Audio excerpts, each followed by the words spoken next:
welcome to the R&RW Show, episode 12, people.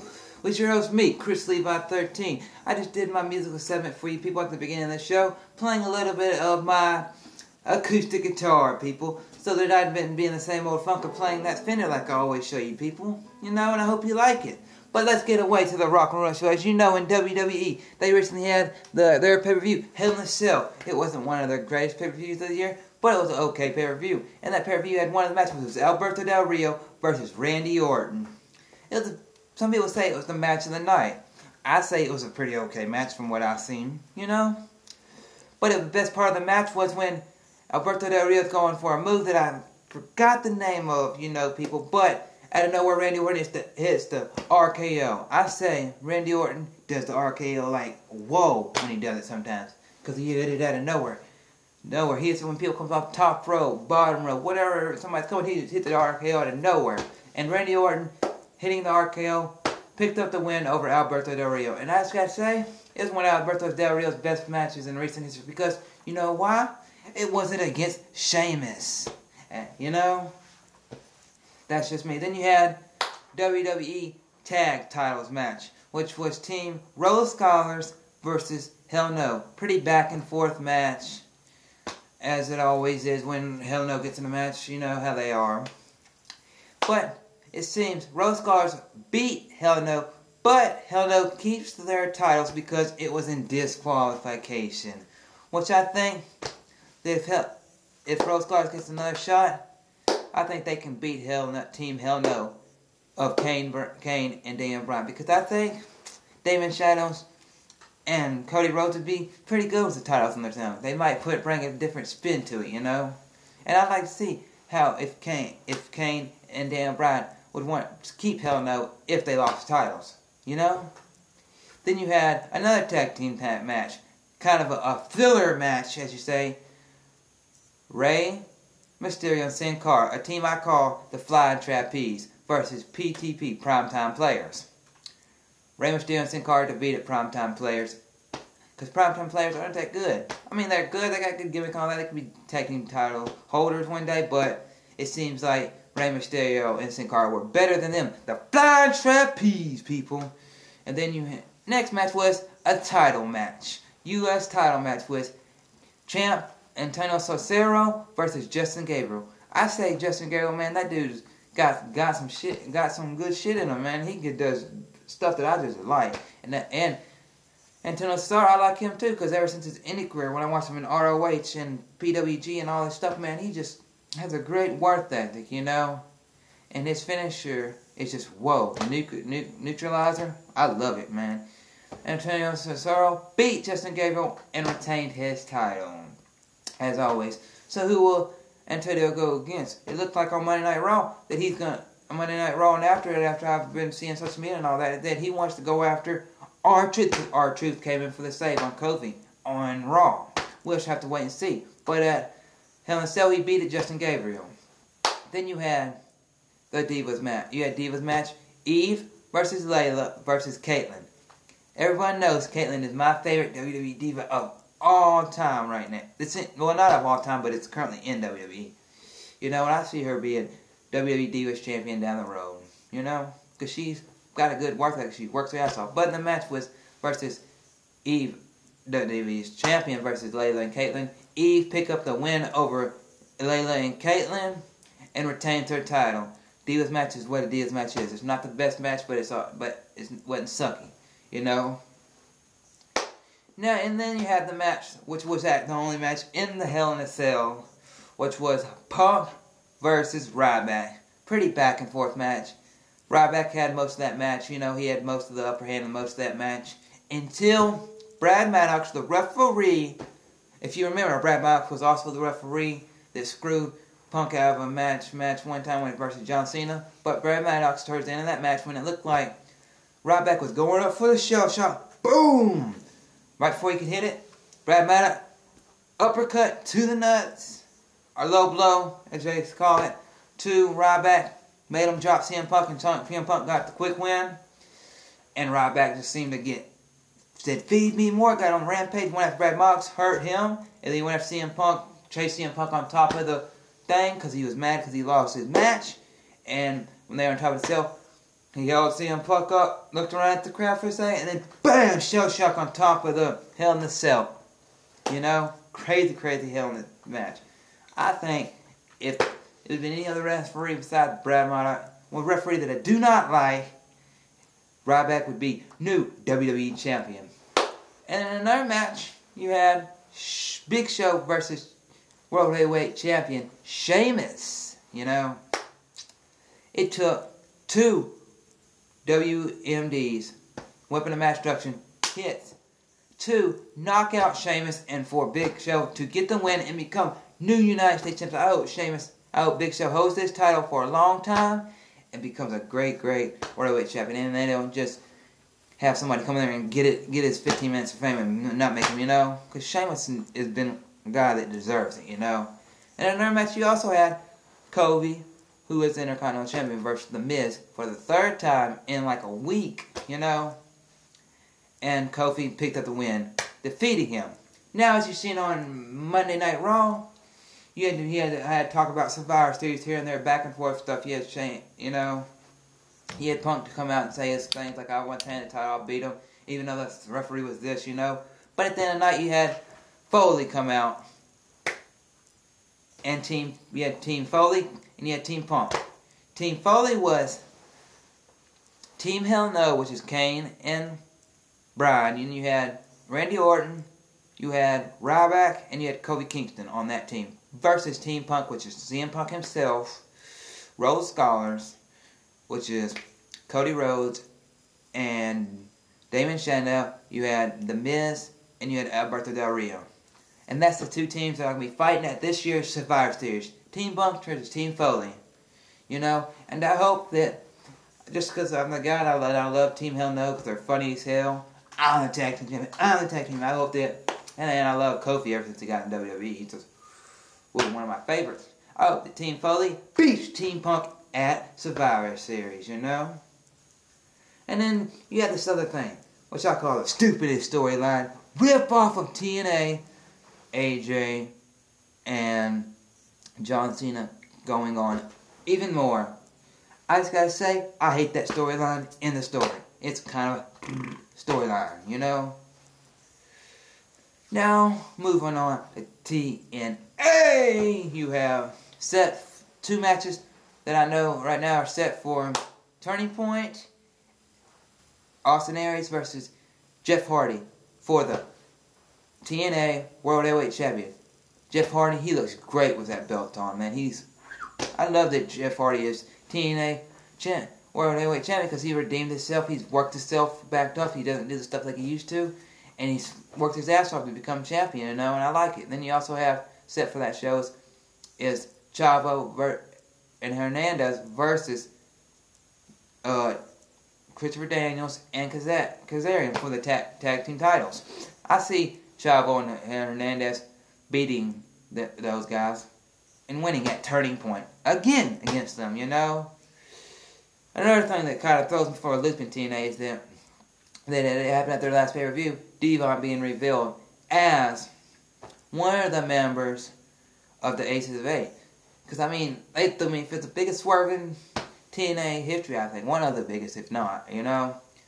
I thought he was fired. I thought he was going to go take some rest and then come back to TNA later, like that. But the biggest swerve, man, he was for TNA the whole time, you know. He's part of the Asus of 8. Bully Ray, his buddy, was like, what the fuck? Whenever that happened, you know. But that's his storyline and all that. And no, it boom, threw me for a curve. And then this fact, we saw another member get shown. The former WWE superstar, Festus, as you know, Luke Gallows, whatever you want to call him. His real name's Luke Gallows. But he is another member of the Aces of 8. People have always said he's in TNA for the last couple of 6 months, you know. Doing this, doing that, you know. He's revealed as another member of Aces of 8. So who else will be the Aces of 8? Will it be Eric Bischoff? Will it be, will Bully Ray move to the Aces of 8? We'll have to wait and see, you know.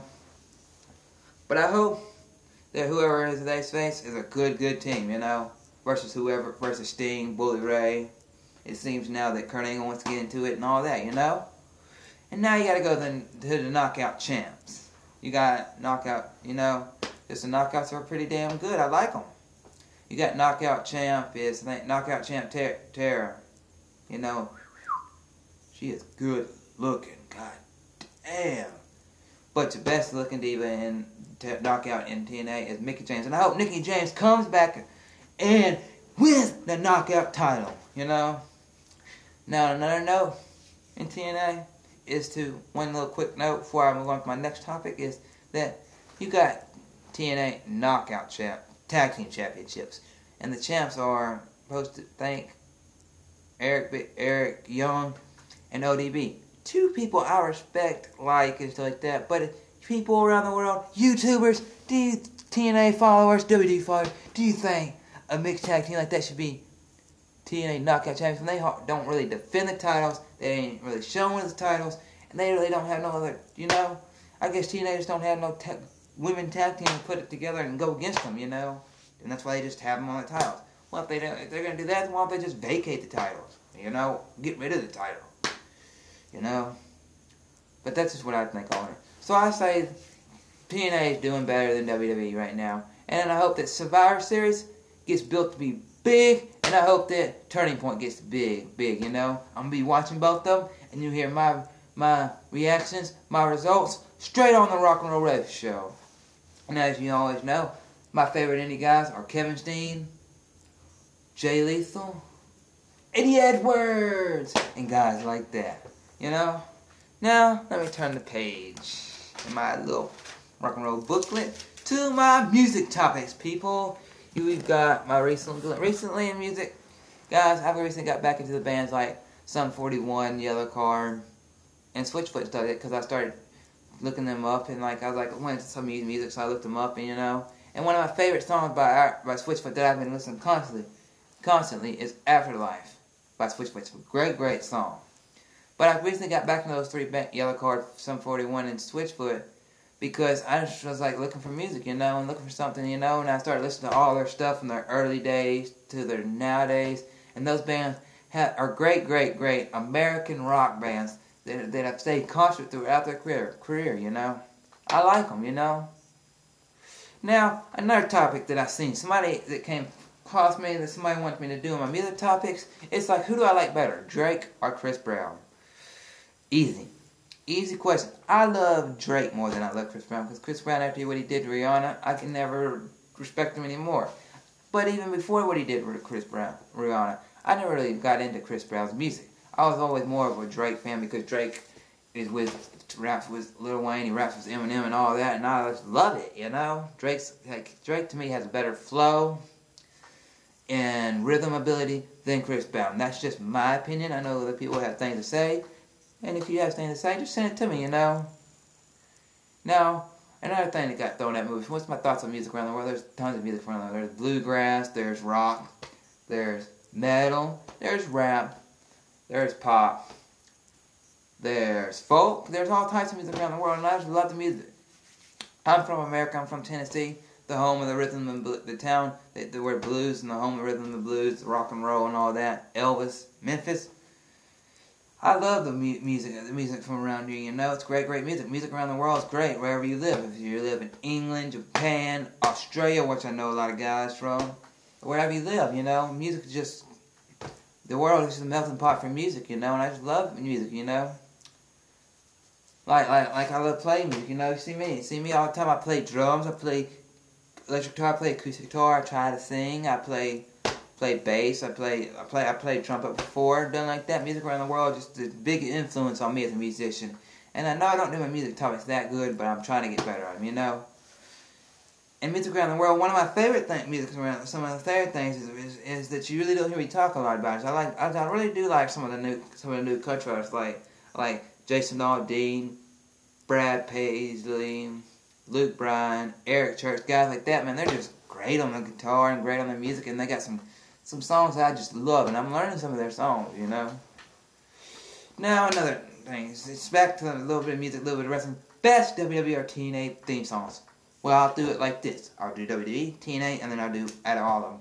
Best WWE theme song out of all time would have to be, my favorite WWE theme song of all time would have to be, scratch my head. would probably be Triple H's The Game song, played by Motorhead. TNA theme song, easy one. It could be Motor City Machine Guns, like I always say. But no, this one is Kurt Angle's current TNA theme song. The way he comes up, when that song plays, when he comes up out of the ring, it's just crazy, people. I love it. You know? And that's my favorite TNA theme song. But out of TNA and WWE, my favorite theme song is the Cowboy James Storm's Long Neck and Rednecks theme song. You know, it just solidifies him as a wrestler. But also, if they didn't ever have a wrestling event, that song would probably solidify him in real life. It's a great song for a country person, you know? Now, to my fans, question segment, people. Yes, in episode 12. One question was asked by my friend, Christian Miller. If I had a show in WWE, what brand would it be on, Raw or SmackDown, and what would I name my show? Well, if you've seen their show, you've had Roddy Piper's show, you've had Miz TV, you've had the Peep show, you've had Jericho's show, a whole lot of shows, you know, in WWE. You've had the MPV's had a show, you know. Well, I do the Rock and Roll Wrestling show now, so I'd probably want to have, hey, if I became a wrestler, I'd probably want to have Levi's Rock and Roll Wrestling show on SmackDown, you know. The Rock and Roll show on SmackDown, where I have special guests like that are in the audience, or I have special wrestlers come out to the ring, and I just say, hey, the critical news, what's happening, what storyline news, you know, and get right to their face. And I wanted to make a show that actually would stay legitimate and stay around for a while, you know. It wouldn't just be a show where, I have a show and I bring who's my current rival into it and stuff like that all the time, you know, and they're the only guest. And then I have like a beat down on the show, my show always gets wrecked up and stuff like that, like everybody else. Okay, now a couple other questions that were my favorite Power Ranger. That's an off-the-topic thing, but my favorite Power Ranger of all time is the original White Ranger, because that's what my friends and my buddies call me. They call me the White Ranger. Especially my friend Trey Camp 12. Trey Camp. You know, you see him on my show and I'm on his show a lot. You know, the White Ranger. Because I like the dude as a ranger, but I also like him as a person, because he's I forgot his name right now. I think it's Jason something. But he's an MMA fighter and all that, and he's just a cool-ass dude. He's got long hair like I do, even though my hair is in a ponytail right now. And it's just like Mighty Morphin Power Rangers, when the White Ranger came into it, I was like, whoa! And then the movie, man, I love the Mighty Morphin Power Ranger movies. Woo. Power Rangers, go, go, go! Power Rangers! Woo! Yeah. Now, somebody wants to ask, why do I love Motor City Machine Guns? I'll give you 3 reasons why I love Motor City Guns. I love Motor City Guns because they're great in and out of the ring. They're great in and out of the ring with their charisma and all-around ring ability. Number 2, I've been told by people that if I were to pursue 100% my wrestling career, then if I were to actually good at wrestling, I could probably be half as good, if not be just like one of them one day, have the ability like they do, you know, to be able to be the high flyer, but also be like a little smaller guy, you know. But, you know, when I heard that, and I got told that, I was like, what, you think that? And the guy's like, yeah, I think that. And I was like, whoa. And another reason I love Motor Machine Guns is because it's just, when I got to watching TNA, they're one of the few actual superstars that when I got to watch TNA, drew me in. And because of Motor City Machine Guns is the reason why I watch TNA, why I tell you talks about TNA, my fans, you know. Now, another question is, do I think CM Punk will hold his title to Royal Rumble? My question is, where is the WWE treating it? They want him in versus Raw. I believe CM Punk will hold his title till Royal Rumble, surpassing John Cena's WWE title hold from a few years ago, you know? And he will go into Royal Rumble, lose to The Rock, and it'll be Punk Rock at WrestleMania 29. That's just what I think, people. I hope that you loved episode 12 of the Rock and Roll Show, people. With your host, me, Chris Levi 13, via social media and especially YouTube, people. And be looking out for the next week or so for episode 13, people. Yes, 13, people. And this is as I always say, keep a rocking and rolling, people. I love you, my fans, and I hope that you keep sending me your questions, your thoughts, your topics, and everything from around music and wrestling and whatever you got to talk about in the world. So as I always say, at the end of my show, keep a rocking and a rolling.